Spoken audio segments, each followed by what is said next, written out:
Listen, it's compassion that will wake you up. Oh. Compassion will make you to do ministry beyond conventional practice. You know, conventional ministry, you come to church on Sunday, you go back, come on Friday, but you see, between Monday to Thursday, there are things that compassion will move you to do. Compassion will keep you on your seat. You keep praying. Compassion will make you to ask God for power for healing.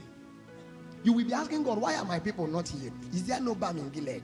It's compassion. Now listen, I said it that there is ambition and there is compassion. Ambition is you want that power so that everybody will see that you have power. But compassion is, Lord, for the sake of your name, that these people don't go back the same way they came. Ambition, you want to impress people, but with compassion, you just want to move the hand of God. Now, but that's not my burden. Look at the next verse. The next verse now said, and he said unto his disciples, the harvest. Can you say the harvest? He didn't say the labor. He didn't say the labor. He said the harvest. You know, there is labor, there is harvest. It is compassion. Compassion moves you to labor in the place of prayer. Then the labor that you do in prayer is what makes the harvest, prepares the harvest. There are things, somebody hearing what I'm saying now? Now, when the harvest, they say, the harvest, these guys that you see, even though they look weak, but they are just looking for helpers. There is a particular young boy that died last week. Before he died, he wrote something. I said that he's tired of this world. And he said, if you people see this thing, just know that I have gone. They brought a guy to me on Friday night. And they also said, the guy will just stay and something, a voice is talking to him, kill yourself.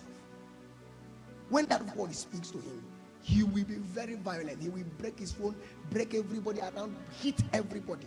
And he's a student. Very intelligent. There is something called depression. It is people that are in it too. You know, when you have not felt depressed, you won't know what depression is. When you see somebody say, what do you mean by depression? Nah, there's nothing like depression.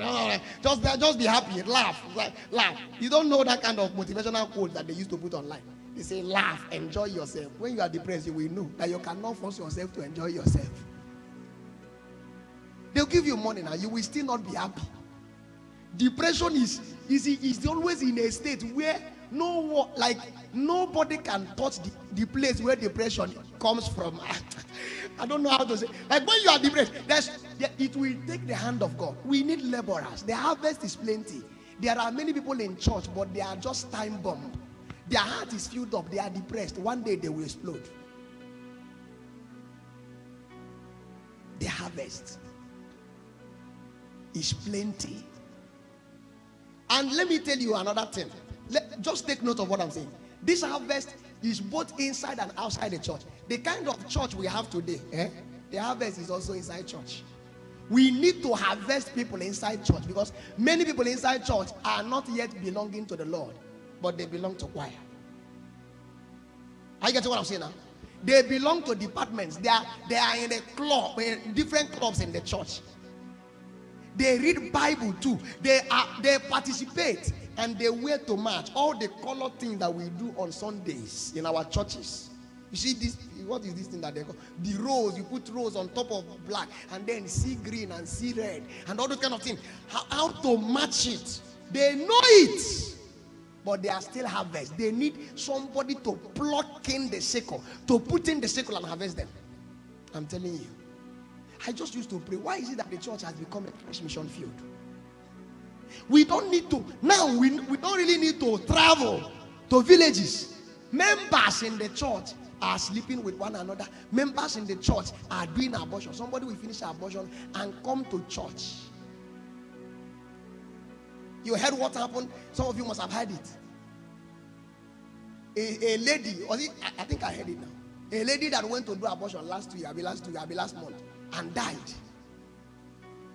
She has been going to church. In fact, during the time she was pregnant, I saw her in church too.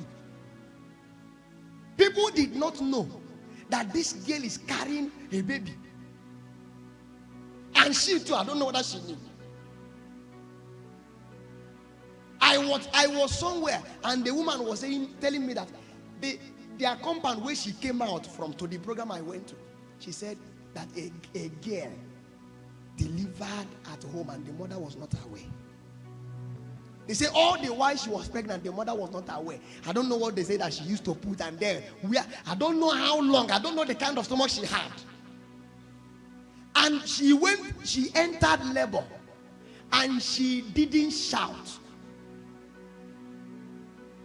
You don't know the kind of beast in the heart of this present generation. And some of those beasts are in some of you sitting down looking at me. It's just that we don't know yet. We have not stirred the beast. The anaconda is still sleeping. So because it is still sleeping, so we don't know. And my problem is that you are very confident. You go to church. So it's not about going to church. You don't miss rehearsals now. You don't miss things that they do. But you know that you are a harvest. Jesus needs to harvest you. I pray that our coming here should not be in vain. Let it not be in vain. Let something register in your spirit. And the girl delivered. It was as she was cleaning herself that somebody passed and was hearing the sound of a child. She delivered herself. And they say she's a choir member of one particular church. If I mention the church, it's popular. But she's a choir member. I'm not blaming the pastor, I'm blaming the girl. It's not like pastors are not doing well. It's just that our members, they know they hear word. You know, members are named Mucha. You know, to go to Chinecherem and say, "No, no, we're not touching them." On which nigga go to the on the members.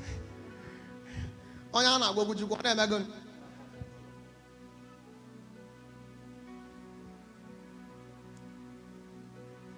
If I say I'm no more preaching now, and I say I have finished, will you say what kind of gathering is that one? Is that what you are going to say?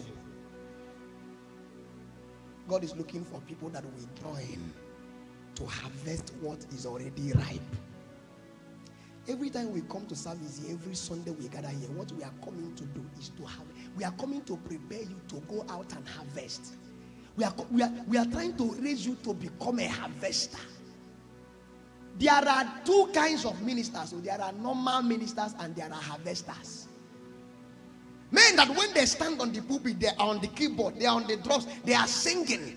God is harvesting souls, harvesting lives, drawing men, and there are others whose interest is on how good and how powerful and how sweet everything looks. I don't want to be a normal minister, I want to be a harvester. I used to tell God, if I stand to preach, even if it's one soul, just one. Because my life is a testimony of what one soul can do. If God can save me, save another person like me, save another person like me, and then we are like 12. Jesus didn't have much people. He had 12. The 12 that he had was what gave us what we are practicing today. Am I correct? We don't just want motivators. We don't want manipulators. We want givers, people that will give their all for the harvest. People that will delete church in their mind and delete their portfolio in their mind and delete who they are, their title. Delete it. Let us labor and harvest. We want people that are givers. Every time God wants to harvest people, what he does is that he sets a camp. The people that he sends to the field, he prepares them in camps, in barracks. There is something called military cantonment, military barracks. In Umunze, every church in Umunze is supposed to be a military barrack. Are you getting what I'm saying now? When you go to Evangelical Church of God, a military barrack. You go to Overcomers Bible Church, a military barrack. You go to Zoe. That means that as God is raising people from there, all of us are becoming people that knows how to harvest the souls of this generation, the souls of men. And are you getting what I'm teaching? Every place is supposed to be a barrack. That's why anytime I come to this pulpit, even if I have 5 minutes, I will use everything I have. I will use my energy to minister. Because I know that this is a moment that can transform a life forever. I want to ask you, when will you rise and become part of this labor? Not so I'm talking about, I mean this end time labor. When will you rise? When will you rise and tell God, enough of excuses?